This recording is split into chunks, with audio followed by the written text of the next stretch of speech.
Ramdam na nga ang hagupit ni Super Typhoon Nando sa Northern Luzon.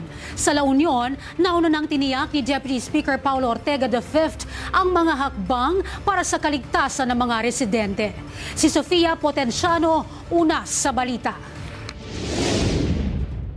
Sa patuloy na hagupit ni Super Typhoon Nando, tiniyak ni Deputy Speaker at La Union 1st District Representative Paulo Ortega V ang kanilang preparasyon para sa bagyo. Siguro ina-intensify na rin ng province yung preparation. Hindi na po pwede yung regular na preparation na lang for disasters. Medyo minamap out natin na parang ang dating niya is Japan-level preparations.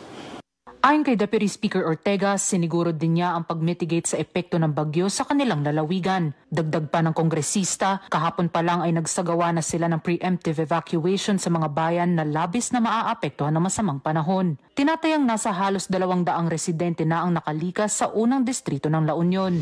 Samantala may naitala na ring landslide sa San Fernando, La Union. Merong national road na tinamaan. Landslide prone po kasi itong area na to, so medyo malaki yung damage niya, is around 20 to 28 million kasi yung area na po na yun parang sa ano na yun, one of the highest points ng aming city. Patuloy naman nilang tinututukan ang mga ilog sa lalawigan dahil sa patuloy na pagtaas ng level ng tubig. Kaya paalala ni Representative Ortega sa mga naninirahan sa mga apektadong area ng bagyo.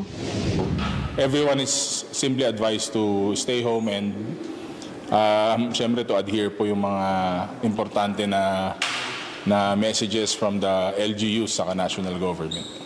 Nauuna sa mga balitang totoo at laging bago. Sofia Potenciano, Alauna sa Balita, Congress TV.